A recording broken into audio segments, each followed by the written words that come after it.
So what makes you, and you sort of represent a lot of people, what makes you want to defend what is? What makes you argue for your limitations? We were teasing you, but we meant it. You knew you were doing it, and everyone in the room, or a lot of them, could feel you doing it. They could feel you holding stubbornly to a belief that isn't serving you. Now, let's let you off the hook right now. You're not really holding stubbornly to a belief that doesn't serve you. Law of attraction is dishing out to you what you usually think. You're in the receptive mode of that. You're in the receptive mode of what you usually think, you see. So how are you going to think differently? Well, you could stand by somebody who knows how it works, and every time you do it, someone could tease you about it, or climb your tree about it, or correct you about it. But you know what would happen under those conditions? You would just become more defensive. You would just become more sure. You've had enough people in your life trying to guide your thinking and help you know that's how you got stubborn. This is my life. I'm going to live my life. Don't tell me what to do. Don't try to create my reality. I want to create my reality. But in the process, you see, when you get defensive, when you are justifying or defending, if you feel like you have to defend yourself against something, you make that something bigger and bigger and bigger and bigger and bigger, because you create your own reality. And you know why you do it? Because if I can create something big and bad and I can overcome it, then I'll be good. If I can defeat the badness, then I will be the goodness. Or I feel like it's my freedom to do so. Say more. I feel like it's want to be free by doing it my way. Yeah, that's a valid point, isn't it? But what if your way, what if those battles that you're accustomed to fighting with others, what if now you've got that battle fighting going on between you and you? Think about that. If you're used to defending yourself against others and what they think or what they want you to do, then isn't it logical that you would develop a pattern where you would sort of contradict your own desires? I want that, but it's not practical. I want that, but that's not really reasonable. And I want that, but is that spiritual, or is that prudent, or is that acceptable? You fight this battle with yourself unnecessarily. But when you quiet your mind, there's no battle, because there's just the inner you. Hear this. When you go to sleep, there's just the inner you. But this part of you is ready to wake up and be like you were before you went to sleep. But when you meditate, there's just the inner you. But during meditation, the physical you joined the inner you. Can you feel the difference? When you meditate, your vibration rises. So, do you meditate? Yes. Do you meditate? Yes. And when you meditate, do you quiet your mind? Not all the time. Then you don't meditate. I do the process, but I don't get... Going through the motions. Have you ever worked with someone who just goes through the motions? They're pretending to wash the dishes, but nothing ever gets clean. They said they made the bed, but when you looked at it, it wasn't made. In other words, they're just going through the motions, not wanting to accomplish something. Well, that's not who you are. You want to accomplish something. So do you want to accomplish meditation? Do you understand what accomplishing meditation means? It means quieting your mind. It means giving yourself in your physical body access to the vibration of your inner mind. So the way I do it, telling myself to quiet, it doesn't work. It doesn't matter what you've been doing. Can you hear this fan? Can all of you hear it? Yes. Just now, for the first time, Esther used that fan to focus on, to come into Abraham's energy just now. First time she's used the fan in the room for that.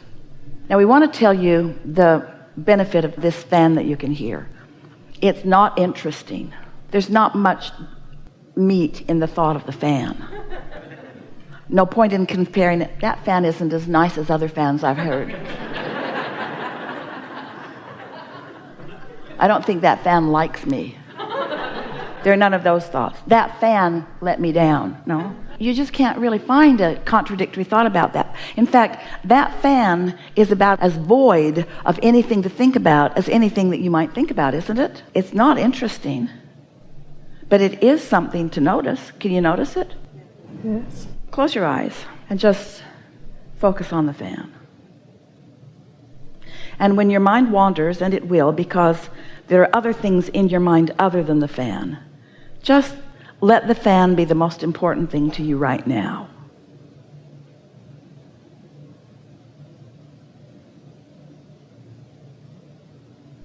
Now that's just a few seconds of focusing on the fan. Did other thoughts come into your mind while you were focusing on the fan? No. Did anybody just have a pure fan moment? As Esther got right there, did your mind wander a little bit? Some of all of it. So if you believe that you were only focusing on the fan, not thinking about the fan, just noticing the fan, raise your hand if you think that that's what happened to you. And if your mind wandered, raise your hand. All right. That's really good, isn't it? It was about half and half. So now, let's do it again. Only now we've talked about it. Do you think that those of you who were able to only think about the fan will have that experience again? And do you think those of you whose mind wandered, your mind will wander again? Probably. Because now we've introduced a little conversation about the fan. In fact, we talk too much about the fan. We've talked so much about the fan that the fan isn't as effective as it was if we hadn't talked so much about the fan. Are you understanding what we're getting at? Getting bigger and bigger. So thoughts are frequencies, and they bring other thoughts to them. And so if you get up in the morning and you find something to focus on, for those of you who found yourself only focusing on the fan, did you feel anything else in your physical body? Did you feel some detachment, some space? Did you? Yes. You did? Yes. Well, then you know how to meditate.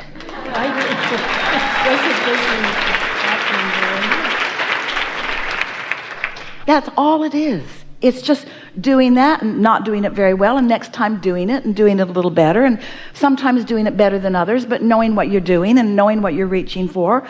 Before long, it won't be more than 2 or 3 or 4 or 5 or 6 or 7 or 8 or 9 or 10 or 30 days into the process of doing that before you'll find the relief of a quieted mind. Now, the relief of a quieted mind just feels like relief. If you've got something bothering you, it will feel like relief. If there's nothing bothering you, it will just feel like sort of a nice state of being. But sometimes these are some of the things that then begin to happen. You may find yourself sort of moving during meditation. You may find your head sort of moving. That's really good, because that means your inner mind, your inner being, is projecting the impulse, and you're receiving it. That means you're in the receiving mode. I feel spinning sometimes. You've done that? Then you've meditated. Yeah, that's what I mean, and now it's gone. So that's why I feel so sad about the whole thing. Now, we didn't get far enough in it for those words not to still come. You began arguing for your limitation again. We got pretty far down the road before you did that, though, didn't we? So, are you getting the sense of this? So you want to quiet your mind, because when you quiet your mind, you allow your vibration to rise to the equivalency of your inner being. Why is that a good thing? Because your inner being knows everything you want and is standing in that vibrational place as a point of attraction where everything that you want is culminating. And when you allow your vibration to rise and you find vibrational equivalency with your inner being, then what happens to you is you're standing in that same point of attraction where you're in the receptive mode, where you get impulses, so you get to witness your thoughts turning to things. You get to see the manifestations taking shape. And why is that important? It isn't. It's just fun. It's not important. It's just more fun to watch things come into being. The most fun thing in the world. It is our promise to you, the thing that you will feel the most exhilarated about, the thing that will give you the most satisfaction and the most pleasure, is to have lived some life and know what you don't want and know what you do want, and have done it enough that you're pretty sure about what you do want. And then to meditate and quiet your mind, so during that time you're not clamoring in resistance to what you want, which means you're in closer vibrational proximity to it. And because you are in vibrational proximity to it, ideas and impulses come to you which you feel compelled to act on, which then show you evidence of the progress you're making. That is so fun. When you set an intention for something and then you get to witness the universal forces that are always working on your behalf, and you witnessing them because you're letting yourself be the receiver of the evidence of the progress of your intention, there's nothing more exhilarating than that in all of the universe. And there is nothing less exhilarating than to want something that you don't let in and then complain about it day after day after day after day, not letting it change, just letting the desire get bigger. Every time you complain about something, something, your desire gets bigger. So now consider this. This is a vibrational fact that you are ready to hear right now, maybe for the first time you've ever heard it. When you in your life are causing a problem to come into focus, you are causing a solution to come into focus. And who's focused on the solution? Your inner being. How are you going to get access to that? You got to find vibrational equivalency with your inner being before the solution's going to come. And if you're beating the drum of the problem all day, you'll never find the solution. We're not asking you to go into deep meditation and just stay there so that you can receive answers. We're asking you that 15 minutes every day, you make a small effort or attempt to listen to something that is not interesting, to allow your mind to become inactive enough that your vibrational frequencies are allowed by you to rise to who you really are just for a little bit. And when you do that, things will happen in that day that would not have happened otherwise. You'll have insights in that day that you would not have had otherwise. Things will go better for you in that day that would not have gone better for you otherwise. You'll have evidence of the manifestations coming into being that you wouldn't have had otherwise. It's like play. You feel like joy. You feel like the interaction with You feel source. joy instead of stubborn. Yeah. You feel happy instead of tense. You feel eager instead of tired. You feel clarity instead of confusion. It's just a much better day. And let's say that some of you who maybe haven't been meditating or have and then stop or don't do it regularly, let's say that our sales job has convinced you that this might be a good idea because it's the only way. Because law of attraction won't let you loose otherwise.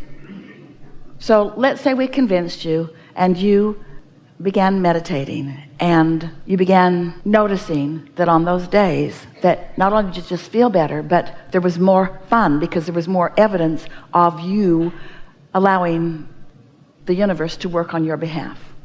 So you feel a little more blessed, you feel a little more understood, you have more fun. It's a better day. And then let's say you wake up on a morning, you didn't plan it very well, your phone started ringing and you got into the day and you didn't meditate. And that day is a different kind of day. That day sort of sucks in subtler ways. But then on another day you meditate and it's a better day. And then you meditate and it's a better day. And your days get better and better, and then you don't meditate and it's not as good a day. And you put it together. Receptive mode on Monday, not receptive mode on Tuesday. Receptive mode on Wednesday and Thursday and Friday. Saturday was awesome. Sunday, I slept in because I was drunk last night, didn't meditate, and didn't go very well that day. In other words, you start noticing the correlation between you allowing yourself to find your receiving mode and you not allowing yourself to find your receiving mode. And then you start noticing, maybe saying it only to yourself and maybe saying it to others. When I meditate, it's like there's a whole cadre of assistance that follows me around. It's like there's someone that is moving ahead of me, just getting things out of the way. And on days that I don't meditate, it's more like I'm out there on that raw and ragged edge all by myself.